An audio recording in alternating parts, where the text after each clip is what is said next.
Hello guys, welcome back to my YouTube channel and to this vlog. It's winter time now here in Finland. As you can see, the snow is flying and all over the place is full of snow now. So to this vlog, I did not make vlogging about the food that I cook. So I'm gonna make a mukbang today with this nilagang baka. So sorry that I did not show this recipe because I was so busy today cleaning my room and changing my bed sheets. So I put all the ingredients here in this pot, then boiled until it becomes soft. Then we will have a mukbang after this beef is already done. So see you later guys. When this nilagang baka is ready, we will have a mukbang.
So guys, here we go. Our mukbang in winter time. So let's have a mukbang of nilagang baka in winter time. So since there's snow sa labas, so we will have this beef soup. Beef soup is nilagang baka. So good. So hindi ko pa napakita yung pagluluto kanina kasi nga busy din ako Naglinis ako sa kwarto ko. Nag-vacuum pa, nag-change ako ng mga bedsheets. Ay, yung bedsheets pala, not mga pillowcase, See off ko ngayon. So, bala ko sanang mag-vlog kanina, lalabas sa mga pupunta doon sa mga tourist spot dito sa Finland. Sa Helsinki area. But suddenly, when I wake up this morning, kapal na ng snow, tinamad ako. So ito na lang muna yung vlog ko ngayon, mukbang with nilagang baka on winter time. Kain tayo guys! So, I make kimchi also. May kimchi ako dito.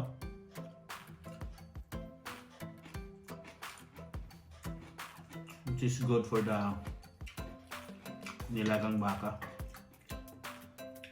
Kasi spicy siya.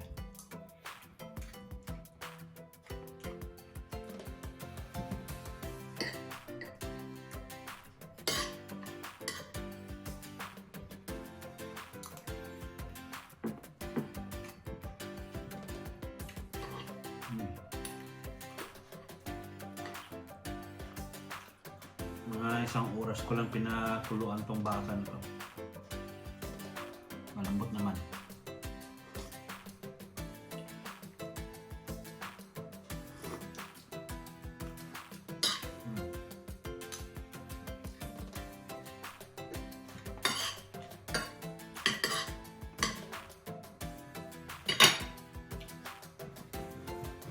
Meron pala ako. Kanin sa bibig.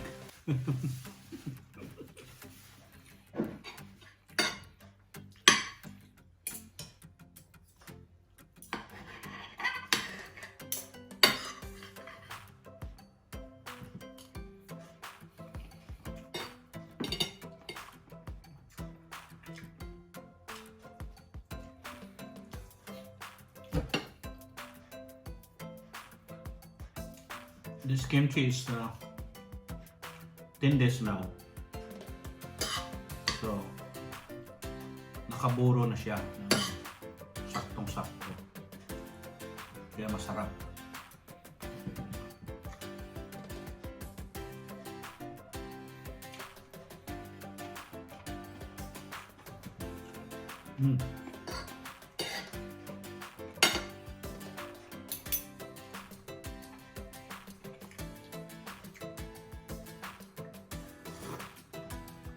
Kanina nilalamig ako sa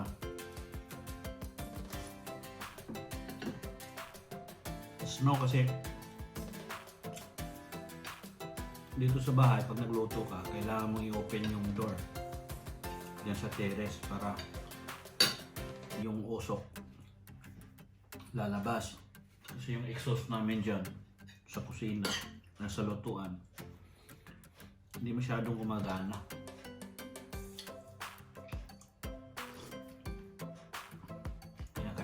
Buksan yung pinto.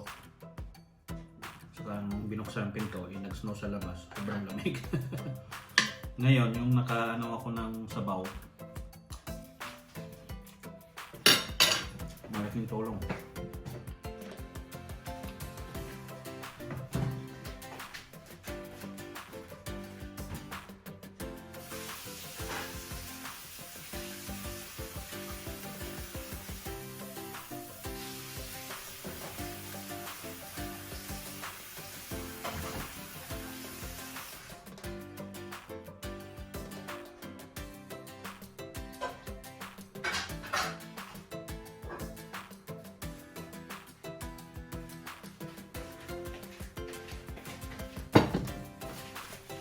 So, dagdag tayo ng sabaw.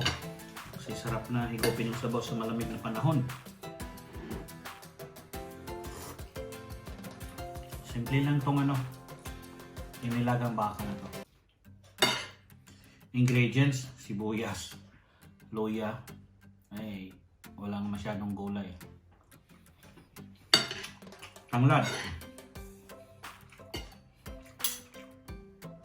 Asin, bitsin, parang probinsya lang din pagkaluto.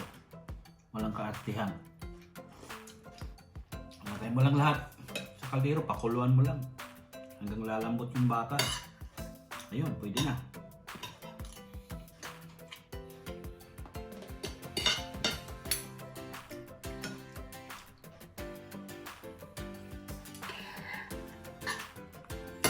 Wala kasi ito sa plano talaga na vlog. Kasi yung kahapon, yung plano ko is to go outside.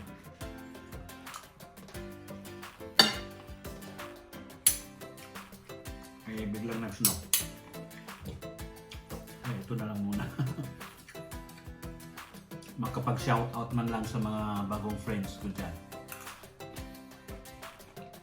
Alam ko nag-aabang sila sa shoutout ko eh.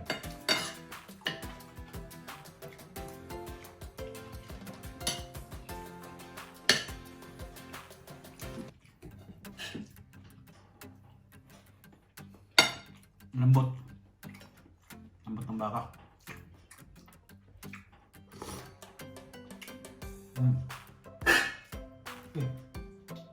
May multo. Binuksan yung kaldero. Malokoy na, nagutom din ata. Wala namang tao sa likod ko. Baka may mahagit mamaya sa camera. Tingnan natin.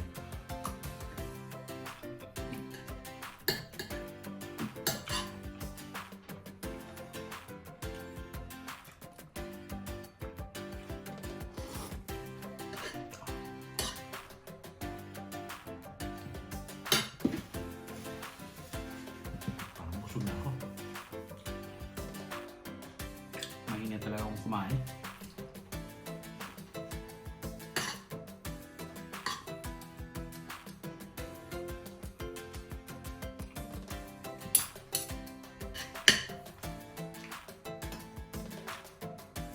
Pati yung lated ng ano,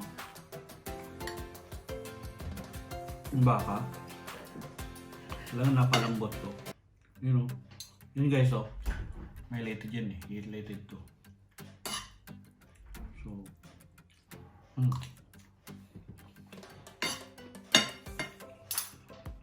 malambot.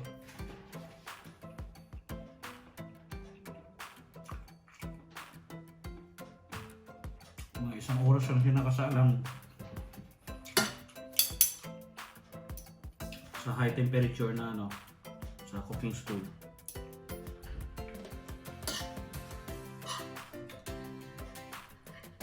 Continuous lang yung boiling niya. Pag maliit na konti na lang yung tubig, dagdagan nyo na lang.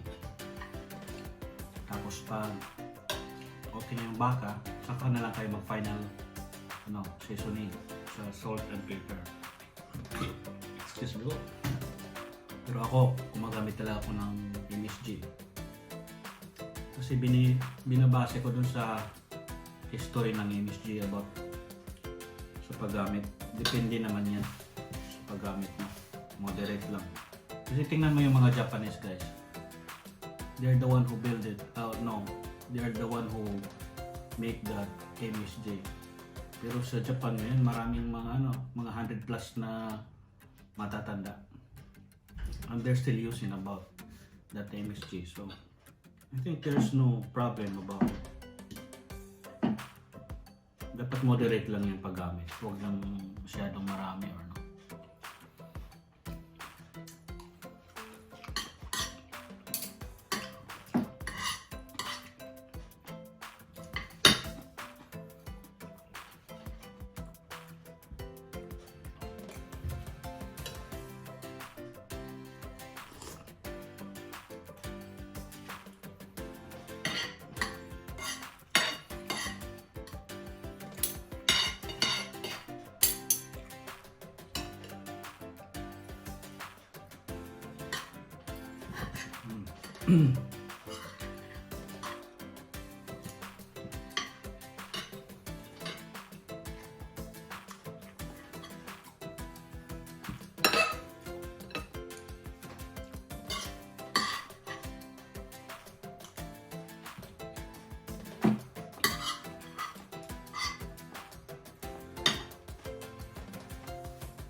Yung parang sa Japanese na no,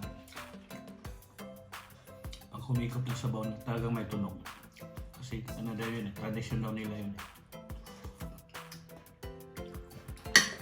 Yung mga ganun.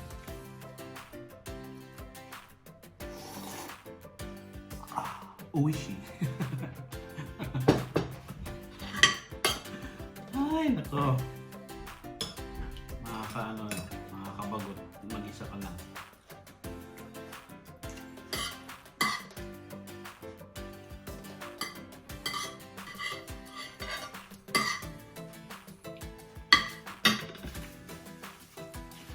Lutong probinsya lang to na nilagang baka, walang masyadong kaartihan.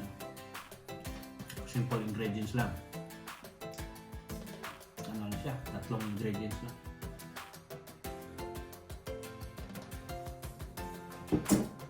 Sibuyas, luya at saka tanglad.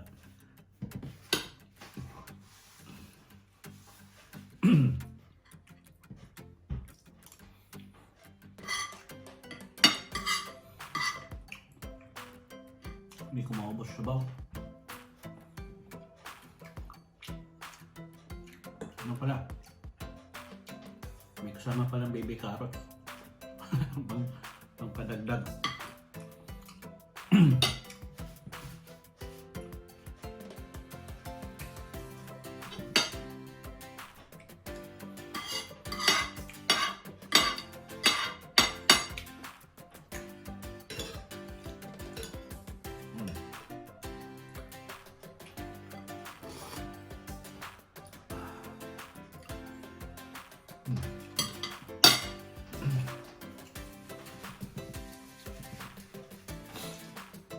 Sarap.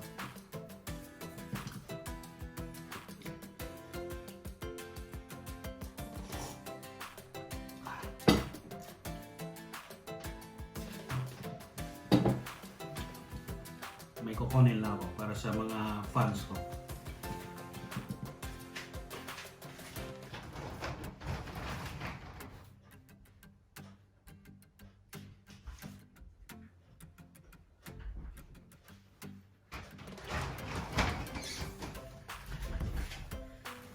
Since meron na tayong mga subscribers na sumusubaybay sa atin, shoutout ko na pala sila.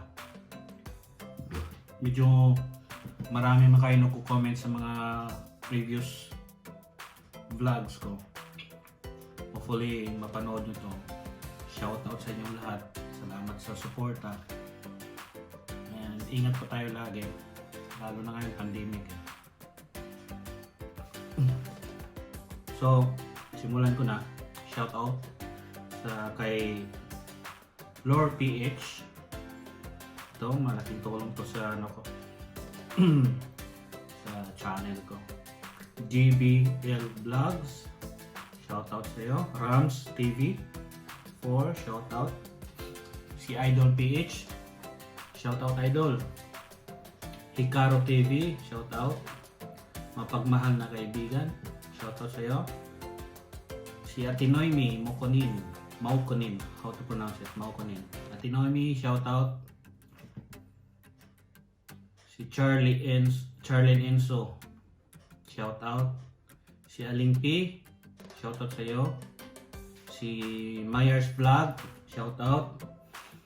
Kabiara family. My cousins in Lapu-Lapu City. Shoutout. Tuklin Facondo. Shoutout and on all the Sikihorians. Shoutout sa inyong lahat. Labi na sa Kaipilan, sa akong birthplace. Shoutout sa akong Nilaga diha. Shoutout ng tanan. Inumusab sa akong pamilya sa Danau City. Shoutout. Kinsa pa ba? Kasi nung ako'y nalimtan nga i-shoutout. So anyway, sa tanan-tanan nga nagsuporta sa akong YouTube, shoutout sa inyong tanan and salamat sa suporta. Hopefully guys, magstay connected lang mo sa kuha para mas mag-grow pa nga po ang YouTube. I'm just doing this vlog, this channel just to showcase my talent of cooking and to share something what is my life here in Finland as an OFW. At least I can give some inspiration to others that who want to go abroad, to work abroad. The most important thing is you have to stay connected with your friends and family so that you will not be feel lonely or homesick when you're working in abroad. Siguro may mga problema naman na darating talaga, hindi maiiwasan yan as an OFW. So, be positive lang always. Kahit anong mga pagsubok na darating, kahit anong mga basta marami kang madadaanan as a OFW. Basta importante, be positive, pray to God, ask guidance kasi si God naman talaga ang may alam sa lahat eh. Without God in your heart, in your mind, you're nothing on this earth. So, ganun lang. Stay connected with your friends. Lalo na, like me, as a vlogger, I have a lot of friends who is doing some comments in your vlogs. Nakaka-inspired. Kahit simple lang yung message nila, nakaka-inspired to make more vlogs. Kasi, na-appreciate mo yung support nila. So, salamat sa inyo guys. And by the way, I will make more vlogs because this coming December 12 is my birthday, so I have a lot of food to make, so I will make a vlog for that food. So thank you so much guys for watching. I hope that you enjoy my mukbang vlog. Sorry that this is the only vlogs that I made today because of the weather. It's very cold outside, so I decided to stay inside. Mahirap na kung magkasipon or magkasakit, baka mapagkamalan pa na nagka-coronavirus ka. Kaya dito na lang sa loob ng bahay. Naglilinis sa kwarto, nanood ng mga YouTube ng kung ano-ano. So salamat guys and have a nice day. God bless us all. Bye.